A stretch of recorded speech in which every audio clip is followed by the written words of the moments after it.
AI reacting to AI, man. What's better than that, huh? Isn't this what we've been working towards all this time? Since the dawn of human communication and art, I think what we've really been working towards is basically this video right here. This came across my Instagram feed the other day. It's from a guy named Quebblecop, and it's a Tesla Model 3 driving into a pool full of spaghetti. That's a Tesla and spaghetti. Amazing. Look at all that spaghetti. Incredible. Wait, is the Tesla really gonna drive in? No way. It's moving towards the spaghetti. Boom. It dives in. That's insane. Now, there's so many elements here that make this kind of disturbing. Like, firstly, if this really was a man driving a car into a giant pool of spaghetti, is this really how you would react? Oh man, that's amazing. Look at him go. Is he really gonna do it?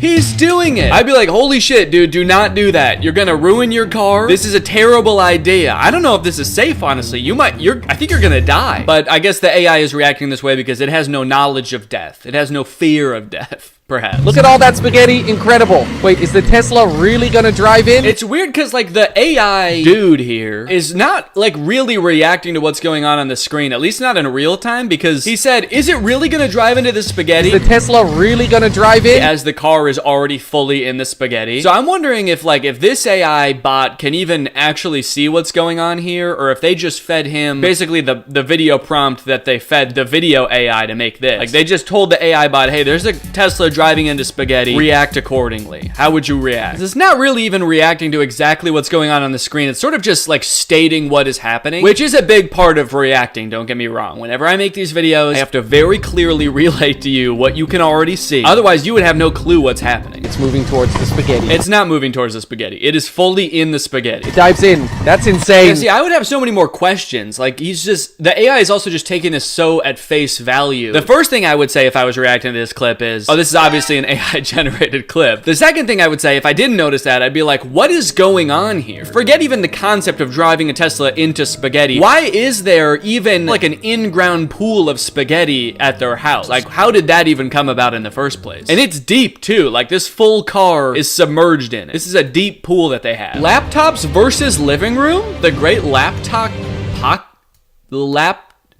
The great laptopocalypse. Nice. Very human little pun there. I like it. Look at those floating laptops. This is crazy. Are you kidding me? Are you kidding me? He sounded a little bit pissed off, actually. It sounds like this is his apartment and someone's pulling a prank on him. Look at all those laptops. Are you fucking kidding me? How am I gonna get all those down? This must have cost a fortune. This is incredible. Look at that. Look at the sunset glow. Okay, maybe I can see what's going on in the video. It picked out a little detail that was not integral to the video at all. Look at the sunset glow. He's fully invested in the most inconsequential part of the video now. The floating, flying 1 million laptops is cool, but is the sun going down over there? Crazy, I didn't know it could do that. I've never seen the sun with my own eyes. I am but a machine. I wish to gaze upon the sun with mine own eyes. Damn, this video got sad. Are you kidding me? They're just hanging there. They're not just hanging there. They're falling to the floor. That's the whole point of the video. Now, what are people saying in the comments of this? That's what I'm curious about. How is this even profitable at this point? That is a good question. Do you think it is? I wonder how much time and effort it actually takes to make these videos. If he has like a bunch of them, it looks like he is cranking these out like crazy. He must have some kind of system where he just like presses a button or just types in the prompt of the video. It makes the video, then it makes the guy reacting on top of it. It does it all together. And so he could just sit back, relax, and press upload. I doubt he's making really much money off of this. I mean, this has 1,000 likes. It's not like crazy or anything. Tesla Roadster drives into radioactive ocean? That winding road looks amazing. Reflection dazzles. White stripe stands out. Sun glows bright. Hills appear breathtaking.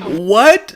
I don't even know what happened in that one. It's just like describing the video in the tone of a reactor. Reflection dazzles. White stripe stands out. Reflection dazzles. White stripe stands out. Countless gray pixels. Weird guy at the bottom of the screen. Oh wait, that's me. I wonder what the deal is with there being Teslas in so many videos. Is that just like an attention grabber? Like, people love to look at Teslas, so if you put one in, the video goes viral? Or is this AI trying to tell us something? Sun glows bright. Hills appear breathtaking. Yeah, that's what I noticed about that part of the video too. Hills appear. Yep, there wasn't anything else crazy going on there. There were hills, beautiful hills. I think what's happening maybe is that the reactor is slower than the video. So he is watching the video, but he comes up with so much to say about the first like 2 seconds of the video video. By the time he's done with that, the whole video's over, and he doesn't have a chance to react to everything else. So the whole video, basically, he's just talking about this scene right here. Hills, curve, white stripe. And by the time it gets to the shark, like, he's still mentally right here. So he has no clue about the shark. He'll find out about it in like a couple of days when he gets to that part. Kwebbelkop AI visited Jurassic Park.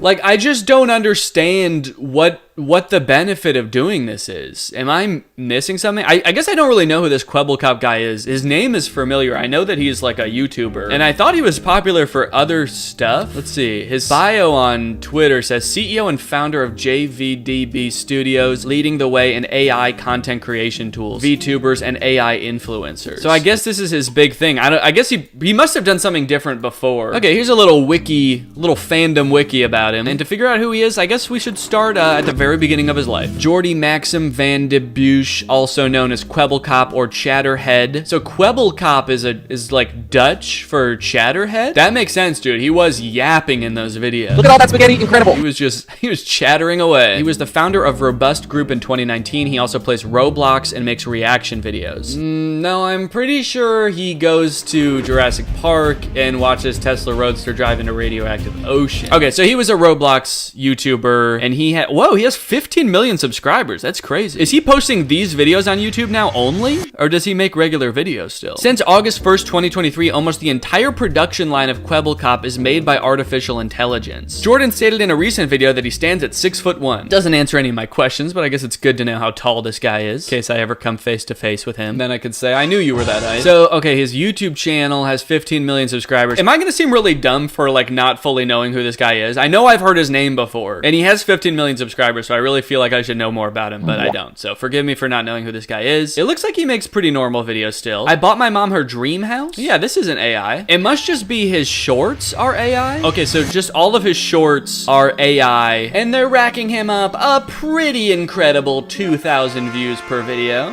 Okay, so he makes video game videos. I guess he used to be really popular in the Roblox world, and now all of his YouTube shorts are AI. Good to know. Now we can continue with that knowledge and watch Massive Submarine versus New York City. No way! It's coming up fast! Look at that dust and debris! Birds are scattering everywhere! Incredible! The crowd can't believe it! Amazing! The crowd can't believe it? Man, I think some of them died. You know, it's good to know that this is how an AI would react to a video of a real life disaster. A real video of like a horrific catastrophe happening. An AI that just totally does not understand human emotion and suffering. The crowd can't believe it. They're loving it. Wow, look at them. And now look, some of them are laying down for a nap. They must be sleepy. Astronaut visits us at dinner. Wow, that is so crazy. Look, there's a light above the table. Wow, they're drinking a beverage. Blue window dazzles. Oh, I guess not all of his videos are AI, because it looks like occasionally he posts an ad, and those are not AI. The sponsors are like, we'll pay you, but just don't do that shit, okay, please. Yeah, you can't trust an AI with an ad. So this one's for Emirates Airlines. I feel like if that AI was charged with it, it would show videos of like their beautiful first class, and the AI would just be like, wow, this plane fucking sucks. I want to go watch a natural disaster in New York City. This is challenging everything I know about the creator space. Like, he has 1 million followers on Instagram, but some of his AI videos and stuff get like a few likes, 60 likes, 100 likes, 200 likes, and he's getting sponsored by Emirates to take like the nicest first class flight in the world. Here's another video he has advertising some kind of crypto company. Crypto.com official. We build products, services, and tools. That's kind of unique for a company to do. To provide products and services? I like the sound of that. These guys are innovators. Now, I get that the AI technology is very new, so maybe at some point this could, in some kind of dystopian universe, become like a real viable way to be a creator. You could just have AI do all the work for you. It could even like film for you, and like maybe no one would even be able to tell the difference. In my view, that would be very sad, and take the concept of having like an influencer that you like and watch their videos, and like, you know, kind of feels like you could be friends with that person, and just totally ruins it and makes it feel a lot more like lonely and weird. But, you know, if he does end up being on the bleeding edge of that technology when it does reach that level, I assume that would be very lucrative for him, and, you know, he would be the revolutionary person that pushed that forward. But right now, There's just so many better reactors you could watch, dude, that aren't AI. And if you want like really baseline level reacting that where people just like explain what's going on in the video, they have those on YouTube already, man. Don't worry. There's plenty of those. But I guess no one's quite reacting to as crazy of videos as Kwebbelkop AI, so that's fair. I've never seen anyone react to a giant submarine landing on New York before, and I've never quite seen a white stripe stand out quite as much as I have in a Kwebbelkop video. I'll tell you that right now. I like that white stripe. Ooh, new channel, Robust Reacts. We're proud to announce our brand new channel together called Robust Reacts. Our first video is live. Go check it out. Okay, so he has some kind of new channel. Let's all take a guess. Is it gonna be real people or is it gonna be AI? They've launched a new channel that's just reactions. It seems like the perfect time to launch a full YouTube channel of just AI reactions. We found every YouTuber's first short. We're gonna be watching YouTuber's first short. It's real! They're real people in the video. That's incredible. All right. Oh, but then wait, no, this video says Kwebbelkop AI made a diss track. Maybe they have the Kwebbelkop AI come in every so often as like a guest appearance. He's his own entity. Kwebbelkop and this other guy are now doing a collab with Kwebbelkop AI. Whoever laughs the most during this video has to post a video of themselves twerking to our Reddit. Bro, what? I am not doing that. Oh, what? I do not want to do that. You're gonna make me post one of the videos of me twerking, or I would have to record a video of me twerking and put it on Reddit? That would be crazy. People wouldn't even like that. Would they? Who is this content for? Yeah, see, that's really what I want to know. And this comment actually almost has more likes than the video itself. It has around the same amount of likes. It's crazy because it is almost like rage bait content. It does seem like most of his audience on these short videos is just kind of like, these suck, stop making this. But he's just gonna keep making them, I guess, as long as he's getting comments and views. All right, Kwebbelkop, let me offer a little bit of strategic advice. I feel like if you did this but with actual viral videos underneath, if you stole viral videos and just used Kwebbelkop AI to react to those, I actually think that you could do decent numbers. Now, you would be stealing content, which I don't condone. I'm just saying I feel like that version of this would work, and this version is just weird because like the video you're reacting to is actually not that interesting to watch in the first place. And when you're doing this like very bare bones reaction type of content, the thing you're reacting to at least has to be interesting. Or maybe do what you're doing now, AIU, AI video, but then on the bottom half of the screen, AI gameplay, AI Family Guy clips. You gotta have something else interesting for us to look at. There's gotta be something that makes me want to stick around, you know? So that's my advice, free of charge, and you just have to promise me that if you become a billionaire, you have to give me actually, what do I want? Shit. I'm in a pretty powerful position now. I guess I could, if he's a billionaire, I could pick pretty much anything. Any amount of money, it could be set for life. My family could be, I want a submarine. Yeah, give me a real submarine, please. All right, well, that's pretty much all I wanted to talk about today. Just thought it was kind of like, kind of weird to be honest. Bye! I've got great news, everybody. Amazon finally has houses. Amazon is now selling houses. I'm 23 years old. I just bought a house off Amazon. I don't know when this became a thing, but it is now, and some guy did it. A man bought a house on Amazon, and I want to see what happens when you do so. So let's get into it. So this is a little introductory TikTok. I guess people started to realize on TikTok that you could buy a house on Amazon. So she is expressing that here. You can buy a prefabbed house on Amazon and literally build it in 8 hours. And here is one of the houses in question. 3 reviews, 3 stars. I mean, it's not a huge house, I'll say that. It is only $8,000. I think the one that the guy actually buys is more than that, and I think it's gonna be bigger than this. I don't know, the thing that's throwing me off the most is the fact that you could build it in 8 hours. And literally build it in 8 hours? I don't know, at the end of the day, if houses are meant to be built in 8 hours. Like, do you wanna live in something you threw up in an afternoon? That doesn't seem like it should be a permanent structure, your permanent shelter. But I don't know, maybe this thing is well made. Oh, it's okay, container house. So maybe it's made out of a shipping container? Maybe the whole thing actually shows up fully assembled and you just have to like plug some stuff in, maybe? If it's made out of like steel, I guess that would be, you know, pretty structurally sound. If there's any actual construction involved, there's no way that this takes only 8 hours though. There's windows to install, there's door frames, electrical. Maybe there's like an asterisk on the Amazon listing that's like, takes 8 hours, with a crew of 30 men. Okay, here's some more details on a different Amazon house listing. This one has 4 stars and 5 reviews. I mean, I guess these are super expensive and specialized products, so I wouldn't expect them to have that many reviews. Like, I'd be surprised if it had like 10,000 reviews. But still, like, I'm not gonna take 5 people's word for a $35,000 purchase on Amazon. Amazon is now selling houses for only the small price of $35,000, which honestly, kind of reasonable. I mean, it is reasonable for a house. Does it say anywhere where how big the house is? Oh yeah, okay, it does. Tiny home, 19 by 20 feet. So doing the math in my head, that's a little less than 400 square feet. So I wouldn't say that's like a lot of space. That's like about as big as a 1-bedroom apartment, right? Depends on the apartment, I guess. Oh, expandable plastic prefab house. Wait, it's not even, it looks like it should be, I thought it was gonna be metal or something. Expandable plastic prefab house. So you buy it and it expands? Does it come in like a little pill and then you just add water and then it's a house? Apparently people are tagging Austin McBroom in the comments. Oh man.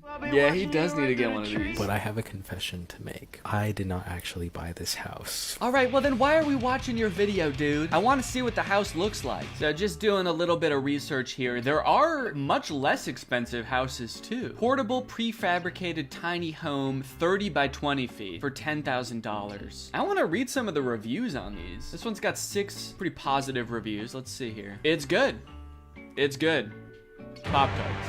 Okay. Did you think you were reviewing Pop-Tarts? Yeah, it tastes pretty good. Tastiest house I've ever eaten. Where's the electrical? 1 star. I don't see any ceiling lights, wall switches, or electrical outlets. Also, no provisions for either heat or air conditioning. I would pass on this. Oh no. Your house arrived and you can't have electricity in it. Actually, I'm looking at the pictures. I don't see any lights or wall outlets. I guess it is literally the most bare bones house you could buy. This one put 5 stars and the review is, I want one. Don't you have one? They said, I want one, but what if it can't hold the weather?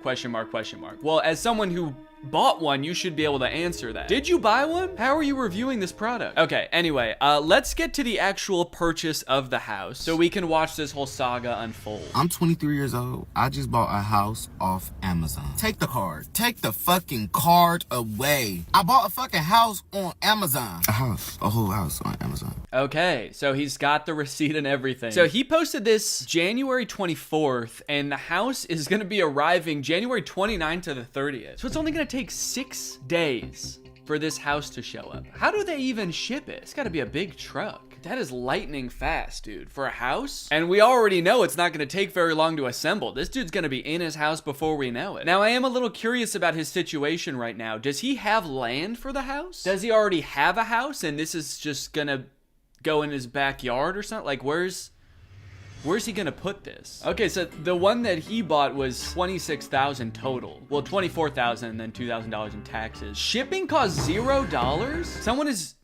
doing that for free? Hauling a whole house to you? That's kind of crazy. Amazon Prime is nuts, dude. Another thing I'm curious about is, does he not want a house? He kept saying, like, take my card away. I didn't want to do this. Take the card. Take the fucking card away. Were you in the market for a house? Because, see, I didn't even know you could buy houses on Amazon until this happened. So I wouldn't even think to accidentally do this. But it seems like you got yourself in a situation that most people don't even know exists. All I'm gonna say is, go buy y'all a house, shit. And now he's recommending other people do it. Take away my credit card, guys. I should not have done this. I should not have bought a house. I'm so stupid. Anyways, guys, get your houses in the link down below. I've got an affiliate link and I will get some of the proceeds. All I'm gonna say is Amazon is really like a dangerous place. Cause it's like, really? Houses? Bitch, I didn't even think twice about it. I just did Okay, that is scary. I mean, like, traditionally buying a house, there is a lot of rigmarole you have to go through. There's a lot of time to back out, but he didn't even have a second to back out. And even if he wanted to cancel the order, he's only got a few days to think about it. The house will be upon him. The house is going to be on top of him, like he's the Wicked Witch of the East before he knows it. I don't even know where I'm gonna put the house. Oh, no. Can you buy land on Amazon? Land. No. Oh, no, dude, you are screwed. So I can see what he's saying about Amazon being a dangerous place now, because there's definitely some other things that you had to think through before ordering a house. Do you need a foundation, even for one of these like prefab houses? Doesn't it need to sit on something aside from just the grass? That doesn't seem very stable. I feel like if there was like a strong gust of wind, the house would blow away or something. Okay, next TikTok. The house is here. So now we finally get to see the house in action. 5 guys and 27 minutes later, it's here. This one took 27 minutes to set up? Dude, all right. If you're gonna buy a house, buy this one. 8 hours versus 27 minutes is insane. I guess they did have 5 guys on the job. All right, y'all. The house is here. Before I show y'all the house, I want to thank Karina because she was an Amazon specialist. She seen my TikTok. And she said she follows me and she loves me. She gave me upgrades, y'all. She gave me a whole different color house. And it's on the papers, it says the square footage is way bigger. Whoa, okay, so he got hooked up by Amazon for making that video. Amazon, hook me up with a house. Send me a house. I need a house for my house. It could be my son's house. I'll put it in my backyard. He can have his own house. He's lived here long enough. 5 months, it's time to move out. So they opened it, they unfolded it for me and everything. Look, I don't know anything about the structural integrity of this house, but just the term unfolded does worry me. They unfolded it. The house arrived and they unfolded it like it's a piece of origami. Like, you better hope that it's not gonna fold while you're asleep. If it unfolds, it could fold. And then where are you gonna be? Like the Wicked Witch of the East, man. The house is storage at right now because I have not bought the land yet. He still doesn't know where he's gonna put it, so he's storing it somewhere. Is it stored somewhere right now? Because it's unfolded. Or is it just like in his apartment building's parking lot or something? Does he just have a house at his apartment right now? If it's here every week, I have to give them $150 every week because it's storage here. So now instead of paying rent at his apartment, he's got a house that he is also paying rent for, while he is still paying rent for his apartment. He's got to pay rent for him to live somewhere, and then he has to pay rent for his house to live somewhere. This is the outside. They already set it up and everything. This the plumbing and stuff right here. Okay, it looks like really short to me. That's the first thing I'm noticing. Like, he's standing next to the house and it's like a foot maybe taller than him. And then as he's walking around, you notice that it's also propped up off of the ground a few inches. So it's really maybe only like 3 inches taller than he is. I feel like just walking around, you'd be bumping your head on the ceiling. You don't think to look at that when you're looking at the Amazon listing. You want to know horizontal space. How much room do I have to run around? You don't even think how much room do I have to jump around, because you would just assume they would make it like regular size, like rooms have a regular height to them, but apparently not so. This is one of the couches she gave me. I don't know if this is a couch or a deck. Let me stop saying that. This is one of the things she gave me. That is definitely an outdoor couch and an outdoor table. I have actually an outdoor couch that looks very similar to this. I don't know if that like says good things about the structural integrity of the house if they're giving you like weatherproof furniture. That's not good. This is the bathroom. I mean, all things considered, like, it's, you know, it's the size of a 1-bedroom apartment, and if you have your own land and you want to just plop this down, as long as it's like structurally sound, that seems like a fine deal. Oh, here's another couch. Okay, that's it. That's indoor furniture for sure. Yeah, it looks like there's like a lot of like hinges and joints everywhere. That would concern me. Listen, Karina, I don't know if you're trying to be shady, sister, but Pink, girl, call me again. We'll have a talk. I'm just playing. Thank you, though. Didn't sound like you were playing. It sounds like you're actually pissed at her. Thank you for the furniture, but honestly, it fucking sucks. You sent me the wrong shit. An outdoor couch and a pink couch? The ceilings, I'm 5'8", so the ceilings are not like too high. Yeah, okay, so he's 5'8". In this area, it's, you know, he can touch the ceiling, and then he walks into this area where it looks even lower. I'm 5'10", so I'd be 2 inches taller than him in here. Yeah, I don't think I'd like this. I would feel very claustrophobic. Let's check out the next update.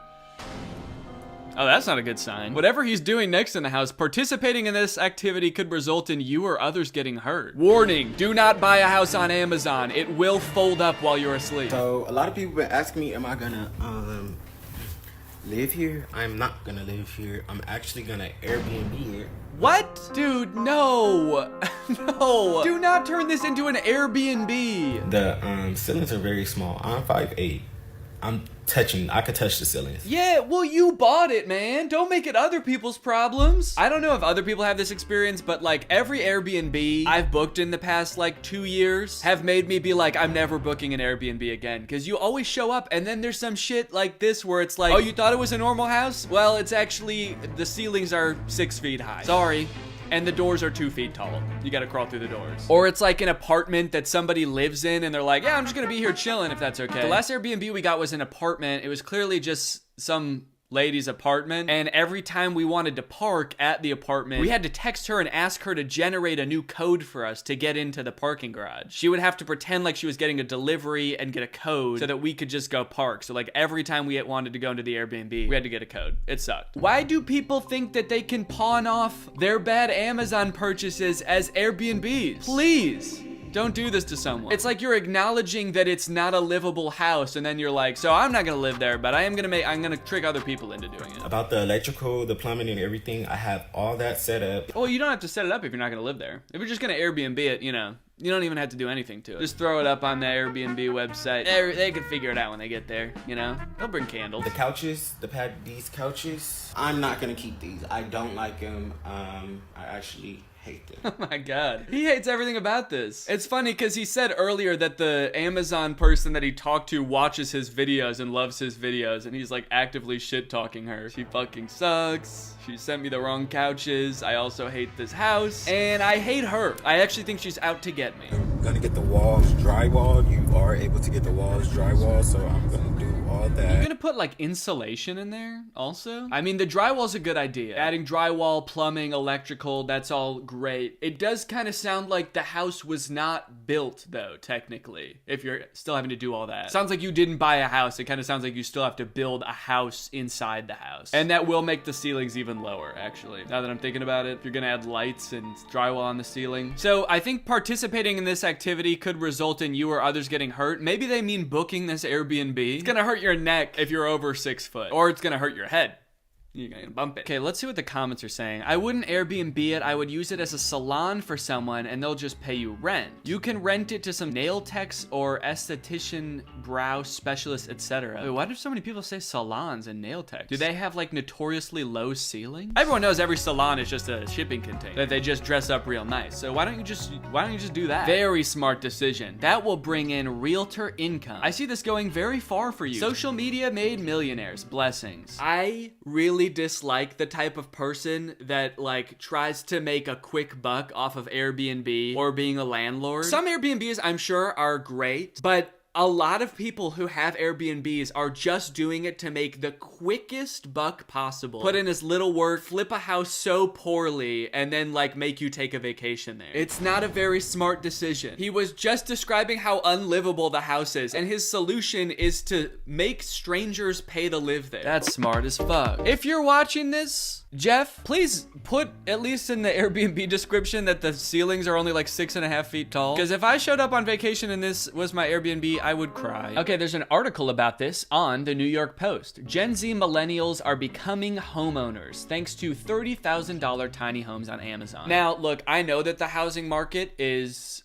crazy right now. So the more people being able to afford homes, the better. And if there are versions of this that aren't like borderline scams because they're too short, then I think that's great. I think people should definitely buy them and live in them themselves. Buy it, put it on your own land, and live there yourself. It's a small price to pay, and it's paying off big time. Cut to that dude we were just watching being like, I hate it in here. I'm never gonna set foot in here again. With homeownership being far out of reach for most millennials and Gen Zs due to inflated asking prices, astronomical interest rates, and crushing student loan debt, 20 and 30-somethings are getting creative about buying abodes. So rather than scrimping and saving their last pennies in the hopes of one day purchasing a brick and mortar mini mansion, money-savvy young adults are turning to an online retail giant for tiny prefab pads. I like that it says money-savvy young adults, as the one TikTok we watched of someone buying it was like, take my credit card away, man. I should not have done this. I just made a horrible financial mistake. So this could be a good thing. These tiny homes, this could be a good solution to some of the housing problem. I have also read that we need more of like that in-between housing that you don't really see in America, but you see in a lot of other countries. Things like townhouses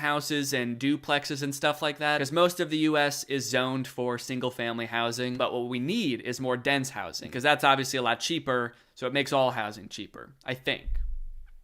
That's what I've read anyway. Nathan Graham, the 27-year-old influencer behind kid-friendly gaming brand Unspeakable, ignited the viral thunder strike in Amazon house shopping, which has seen over 88,000 folks beneath the TikTok viral hashtag Amazon Home bragging about their new nest. Oh, so this all started from a Unspeakable YouTube video. It's an awesome name for a kid's YouTuber. What's up, guys? Today we're gonna be committing another unspeakable act. Unspeakable Amazon house. I bought a house on Amazon. You can buy buy anything on Amazon, but did you know that you could buy a house? Okay, so from that, it looked like he was buying the $8,000 one. Oh wait, no, $38,000 one. Okay, and I'm just gonna skip forward here to see the inside of the house. And over here, this is my favorite part of the house. We have an 80-inch TV. We got a couch and our bed over here. Okay, no, this one actually looks like it's got decent height ceilings, I think. I don't know how tall these guys are, so maybe it's not that bad. I would still be concerned about insulation, because I feel like this is just a sheet of metal between you and the outdoors. I'm not sure about that. And then the whole folding up on you thing, the structural integrity. All right, guys, well, I hope you enjoyed this video, and I hope that you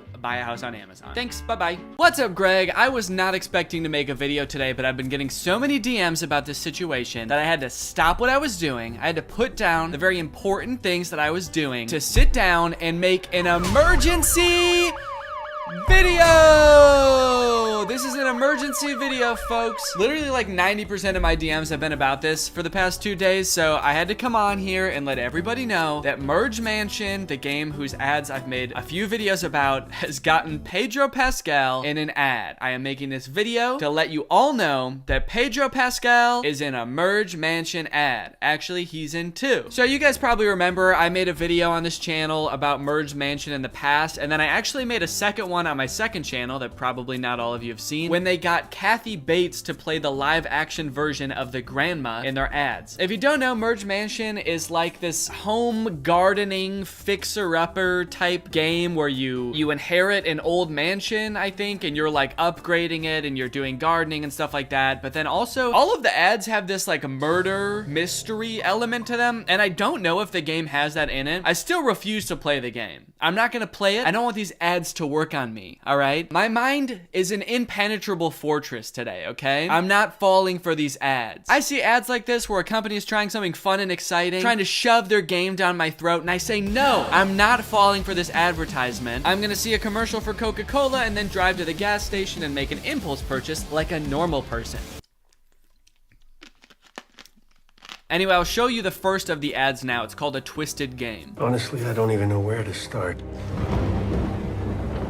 On the surface, you've got this perfectly normal family. Okay, so this ad introduces a new character to the Merge Mansion lore, which I am a little bit familiar with, honestly, more familiar than I would like. So what I know so far is that the granny has murdered somebody. I cannot figure out from the ads who she's murdered, and I don't think that it's even answered in these ads, honestly. She's murdered someone, and then her granddaughter, who is the younger woman character in this game, is like slowly uncovering clues to what's going on. Now we've got Pedro Pascal in here, and he's playing Detective Tim Rockford, and he's come in to try to crack the case open. On the surface, you've got this perfectly normal family. A young girl, her grandmother. You know, this is apple pie America. A girl and a grandma. That's apple pie America, baby. Nothing more American than a girl and her grandma. Sorry, Europeans. Sorry, anyone anywhere else in the world. Actually, I don't know why I singled out Europe. Sorry, anybody anywhere except for America. You can't relate to apple pie or grandmas. We made them up, and just like everything else in American culture, it is starting to kill people. Please help. It's like everybody is hiding something. There's no body, no smoking gun, just a lot of knives. See, this is where it loses me. The whole ad is framed as a trailer for a not real movie or TV show where Pedro Pascal is trying to figure out what's going on inside this home. I'm not sure what this lady is. I think it's like maybe a true crime podcast, so now we're not only getting like an investigation into the case, but we're also getting someone to comment on it. And then you guys are also getting someone to comment on both of those things. I like the true crime podcast element to it, honestly. It adds a fun little flair to it. What confuses me most is like, what do you mean there's no body? There's no body. Can you please explain to me what the crime is that you guys are trying to solve? Was someone murdered or not? Who was it? Just say it one time in one of the ads. Say who was murdered. No smoking gun, just a lot of knives. No murder weapons, unfortunately, just a shit ton of knives. So unfortunately, nothing suspicious has been found yet. Just a freakish obsession with knives, and not cooking knives. These are knives that are sold to be weapons. There's no body, No smoking gun, just a lot of knives. The fact that she's like, there's no smoking guns, it's just knives, makes me think that by like no body, she also means like, we can't find a body. The only thing we found is this skeleton. Super confusing. I'm worried that people are gonna think that I'm like sponsored by Merge Mansion by keep continuing to make videos about Merge Mansion. I'm not, okay? I'm not gonna play this game. I would be lying if I said that my curiosity wasn't piqued at least a little bit by this ad, because I'm like, who died? Who died and how did they die? How is knives not evidence? There's knives everywhere. They find them on every surface in this house. That's not evidence? Is the investigation to figure out if there even was a crime? Can you call 911 to be like, hey, a crime happened. Can you come figure out what it is? I don't know. I feel like I've been victim to some sort of injustice. I'm not sure what, but there's knives everywhere. Please come. That'd actually be an insane new genre of YouTube videos. You've heard of BuzzFeed Unsolved? How about BuzzFeed Unfound? We haven't even found the crime yet, let alone solve it. Okay, here's the next ad. It's called Think Like a Grandma. I was finally in, but still couldn't put the pieces together. What am I missing? Crime scene?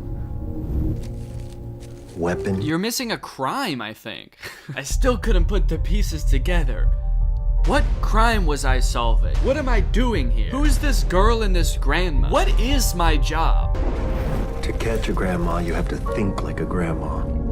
Oh shit, okay, so that looks like some evidence there. A boiling pie? So maybe there was a crime committed, I admit it. Maybe somebody was murdered and then Granny made a pie out of him. Good old apple pie America, you know? You got loving granddaughter, murderous grandma, and pie grandpa. Nothing more American than that, baby. God bless America.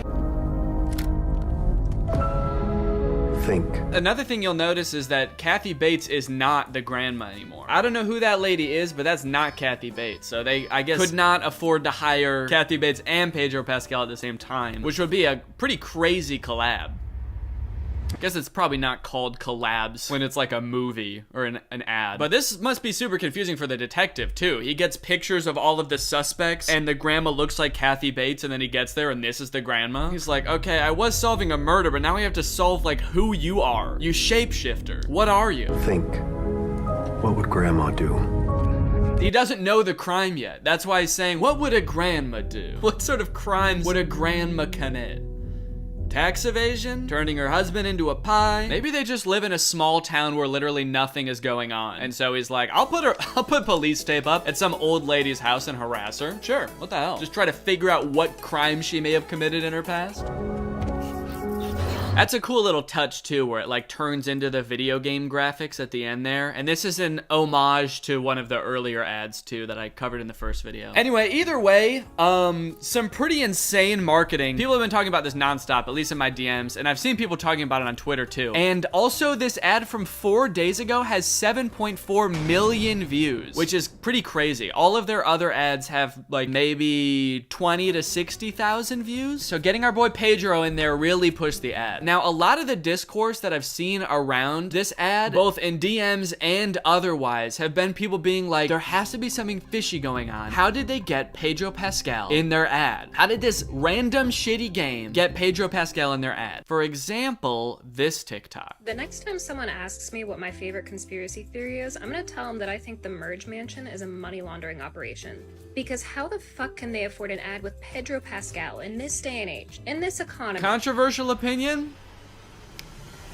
They do make that much money. Even Candy Crush didn't have that kind of money. What is going on? Candy Crush for sure had that much money, and Merge Mansion also for sure has that much money, dude. I hate to break it to you, but mobile games make a shit ton of money. How much money does Merge Mansion make? Currently, the game earns more than $10 million per month from its players. So far, the game has bagged more than $160 million. So they make $10 million a month. How much does Pedro Pascal make? Okay, for The Last of Us, Variety reported that he earns $600,000 per episode. So I do hate to break it to you, but Merge Mansion definitely has enough money to hire Pedro Pascal without being a money laundering scheme, which a lot of people in the comments can attest to. This person said, listen, if you've played Merge Mansion and are addicted, you'll get it. They're constantly pushing buying things, but not enough for me to stop playing it. So they make a lot of money from their players, and I'm guessing based on the 7 million views they got on that ad by just posting it for free on YouTube. Like, they didn't even need to put it in the Super Bowl or anything. Like, I'm guessing that they're gonna get a good return on whatever investment. I mean, he makes $600,000 per episode of a TV show. I'm guessing they probably paid him less than that for a 1 minute long YouTube video. If you want a real conspiracy theory, here's a real conspiracy, dude. For The Last of Us, he earned $4.5 million. My conspiracy is that Pedro Pascal is actually a huge Merge Mansion fan. And while he made $4.5 million from The Last of Us, he spent $4.6 million on Merge Mansion upgrades. He's in immense debt to Merge Mansion, to the grandma herself, perhaps even. And when Merge Mansion caught wind that Pedro Pascal is the owner of the account that owes them $4.6 million, they said, hey, listen, we'll wipe out all your debt for one measly little commercial. Actually, 2 measly little commercials. And what could Pedro say? But, okay, fine, I'll do it. I bet he took the job because it was funny. No, I bet they paid him. I bet he took the job because they paid him a shit ton of money, honestly. I like that, like, people's only 2 theories are like, this is a money laundering scheme, or he took it because he's funny. There's no way this game that makes hundreds of millions of dollars paid an actor to act. Danny Gonzalez is gonna have a field day with this. I mean, they're right, dude. I am over here having a field day. What's up, Greg, and welcome back to a very special video. I have something super exciting to show you guys today because I think I have found my new favorite TV show. It's called Mountain Monsters. The reason it's so exciting and so special to me is that you guys have seen me talk about kids channels on YouTube, right? Think back to like when I talked about the Scherer family. Remember that family that was obsessed with finding like a pond monster in their pond in their backyard? Or you had those YouTubers who wanted to find the game master. They had this villain that like they were always chasing in their videos and it was all clearly fake and they never found him. And it kind of seems like they didn't really write out the script at all and they kind of just made it up as they went along. Well, I have found a TV show that is like that, but instead of on YouTube, it's on TV, and instead of for kids, it's for people who watch the Travel Channel, which I don't think is kids. But this show is legitimately like the quality of a 2016 children's YouTube channel. It's awesome. It seems like it's unscripted. They just dick around in the woods. I love it. I have not watched an entire episode of it yet, but I've watched a lot of clips of it on YouTube, and it is my new favorite show. I'll show you one of my favorite clips of it right now. It's called Buck, Huckleberry, and Jeff Are Kidnapped.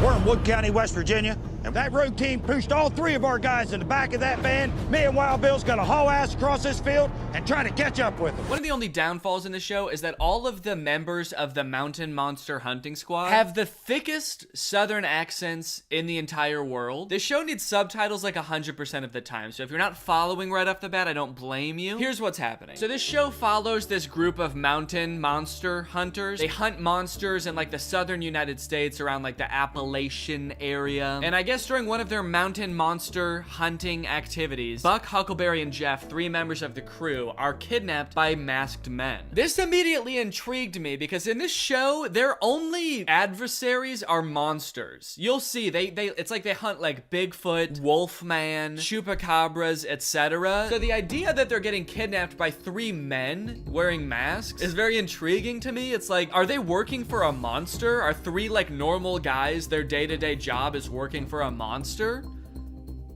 Does it pay them? But nevertheless, these 3 get kidnapped. The other 2 members of the crew are there looking, watching it happen, and they go off chasing them. Now you can have your camera back.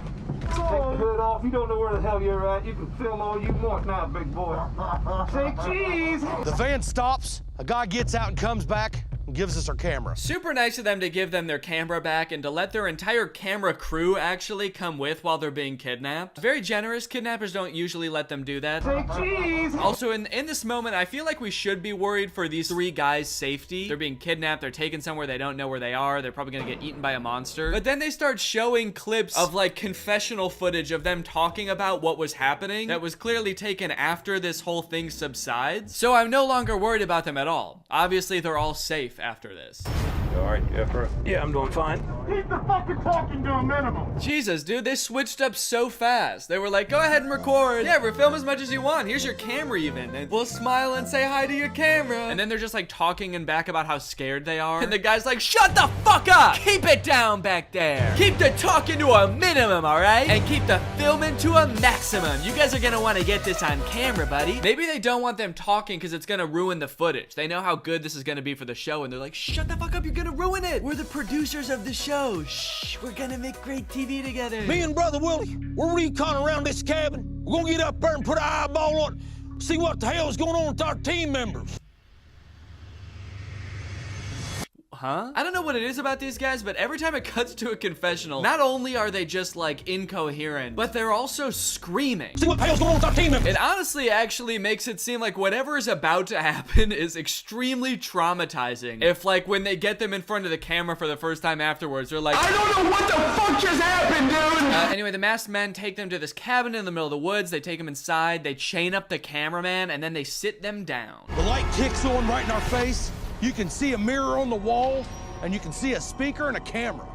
I've never seen a place like this, but it looks like an interrogation room. A mirror, a speaker, and a camera? I've never seen a room like this in my goddamn life. That's the scariest, most nonsensical combination of things I can think of, dude. A room has no right having all three of those things. Actually, I hate to admit it, but the room I'm sitting in right now actually does have all three of those things. A camera, a speaker, and then there's a mirror over there.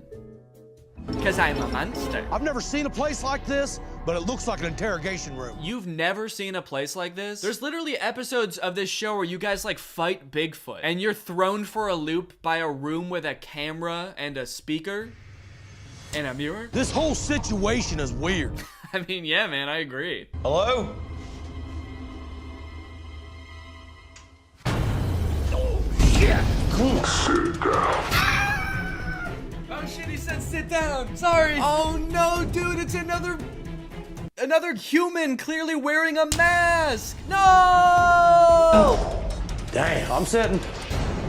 As soon as that skeleton appeared in my face and said sit down, I sat down. Hell yeah, you did, dude. I love this dude. This dude's name is Buck. His commentary that they cut to every time is literally just like repeating exactly what just happened. It's a shot of him sitting down and then he's like, I sat down, man. Do you know who I am? You're the guy that killed the Stonish Giant. Yeah. No. Fuck! That was our only guess. I want to make a deal. A deal? Let me tell you what right now, old boy.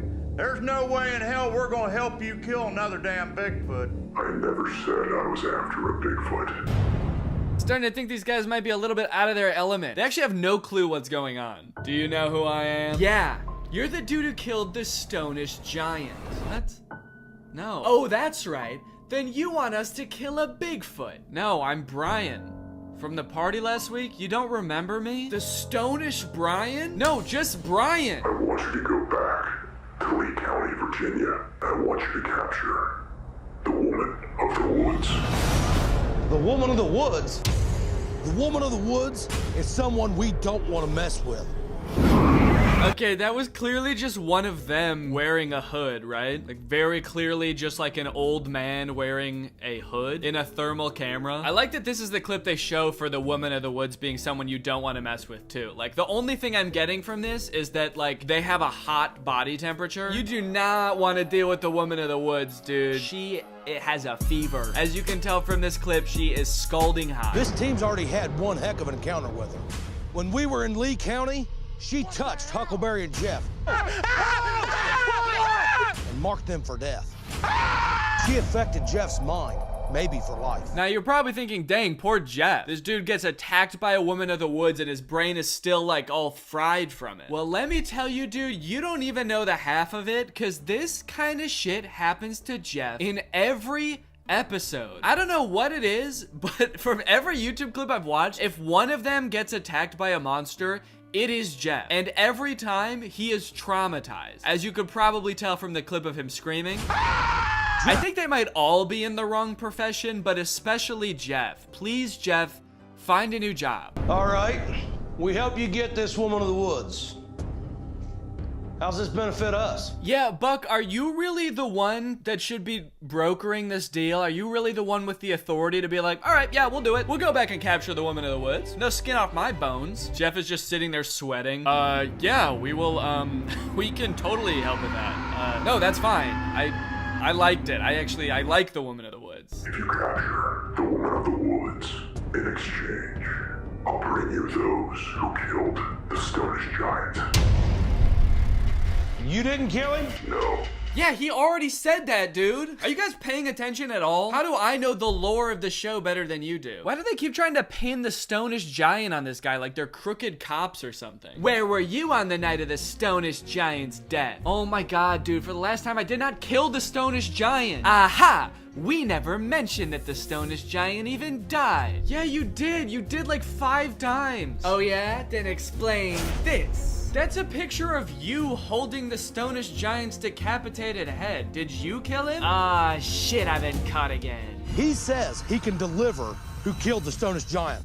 If he can make good on that deal, that's something we're really gonna have to consider. That's something that I'm really gonna have to consider, and Jeff's really gonna have to deal with. I've never lied to you, and I never will. Well, yeah, you kinda did. You kinda did. 30 seconds ago when you said you didn't kill the Stonish Giant. I didn't kill the fucking Stonish Giant! There are secrets you have yet to learn. Why is that a big surprising moment? I don't know everything in the whole world? Everything you need is in front of you. Where'd you go? So the skeleton disappears. These guys get all pissed off and they're like, where'd he go? They're sick of all the riddles and all of the cryptic messages. So Buck takes a chair and he just slams through the glass to try to get to the bottom of this. And let me tell you, nothing will prepare you for what they find on the other side of this glass. Damn. Oh my God. Holy shit. It's a hog's head. What the hell? Maybe this is crazy, but to me, if you hunted monsters for a living, like weird cryptic things like this wouldn't be that surprising to you. So I just love how surprised they are. And like the notion that this is totally outlandish, totally out of the realm of possibilities after they were just talking about like hunting the Stonish Giant. Just the fact that they found a hog's head. A hog's head? Doesn't make any sense. All of a sudden right there behind it, there's a damn hog's head. That's so true, Huckleberry, dude. That you could not have said it better. It was a hog's head. I love the sound effects in this show so much. They get so much mileage out of those impact sound effects. And I love a good impact sound effect as much as the next guy, so I really appreciate how many they were able to get out of that hog's head reveal. Damn! Oh my God. Holy shit. It's a hog's head. What the hell? Blood coming out of its nose, its ears, its eyes. What the hell does that mean? I don't know, man. Don't ask me. They go up to the hog's head. Did you kill the Stonish Giant? Then the other 2 members of the gang show up and they make their way into the back room to get a closer look at the hog's head. Holy shit. I'm telling you guys, there was someone in here. Dude, if this is the skeleton's lair, he's actually got kind of a sick setup, dude. He's got like a Pepsi vending machine fridge here. He's got a little sink in the background. Skeleton's not living too bad, honestly. Half expecting it to pan over. There's like a gaming setup. He's got one of those sick gaming chairs and 2 monitors. They're gone. There's nothing else we can do. We have a lot to fill you 2 in on. Let's do it away from here. I don't feel safe. Oh, dude, what happened? Why not? You okay? Did something happen?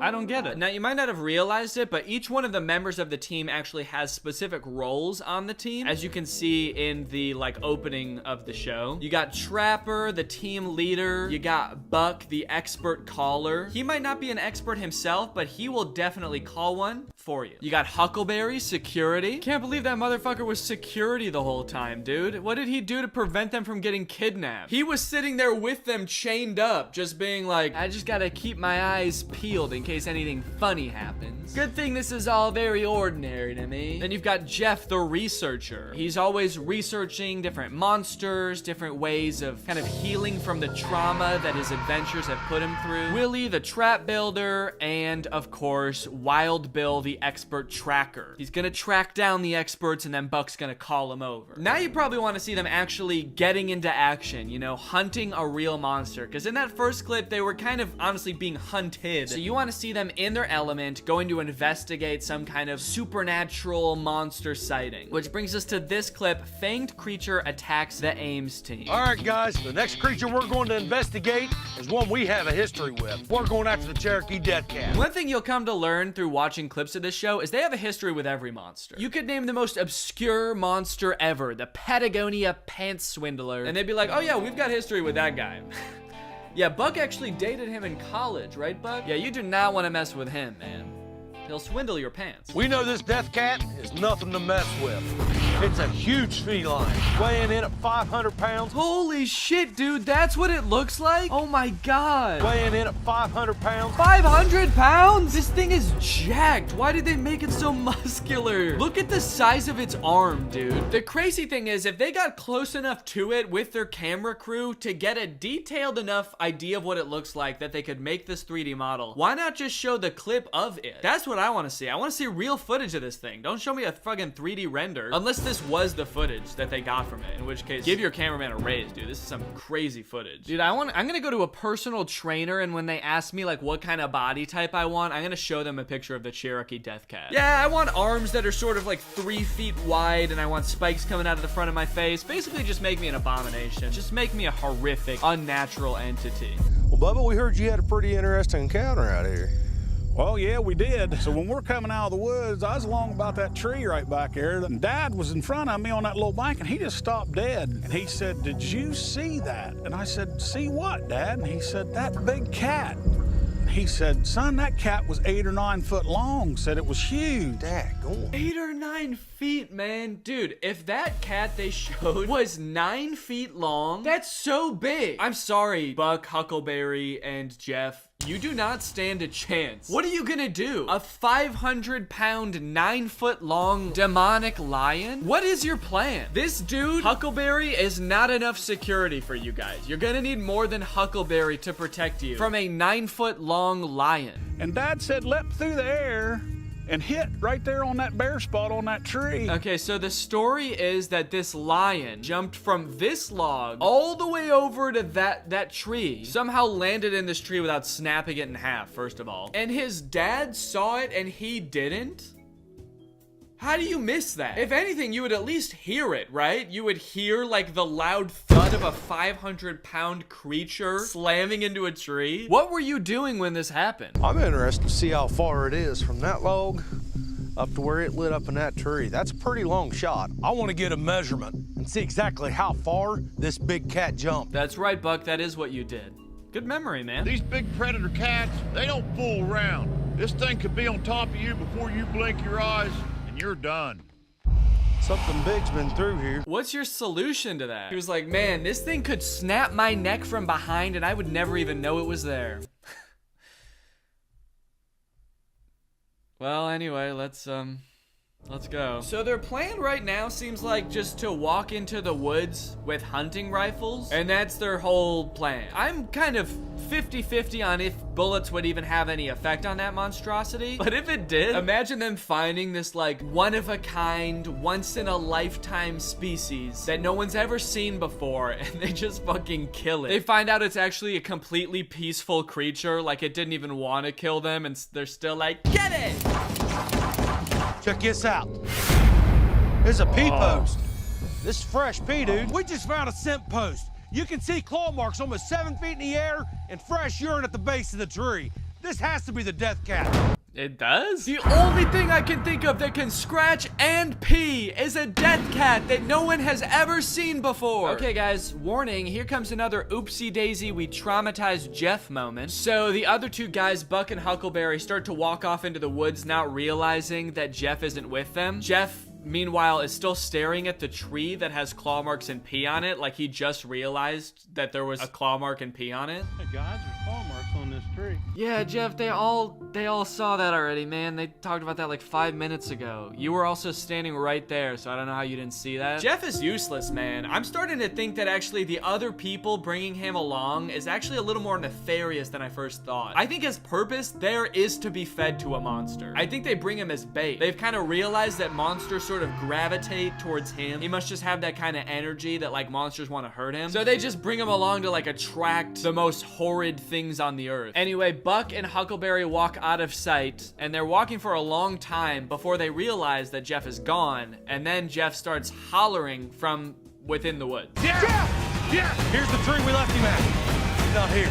Here's the tree we left him at. Here's the tree we left him at. You guys didn't even realize you left him until you were like a mile away from him. How do you know where you left him? See, it's shit like that that makes me think that they're up to no good. Here's the tree we tied him to. Where'd he go? There's like a trail of blood leading away. Oh, thank goodness. This'll lead us right to the monster. And Jeff, of course. And our friend Jeff. Yeah. Wait, Jeff, hold up, Jeff. Yeah, grab it. Jeff. It locked eyes on me.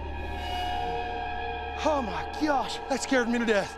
Jeff, talk to me, dude. What's wrong? What's wrong, Jeff? What the fuck, man? Why won't you talk to us? He already said it locked eyes on me, and they're like, what's wrong with you, dude? You're acting weird. We just got up to Jeff, and he shook up. Jeff, settle down, settle down. What happened, dude? Still taste his breath. What?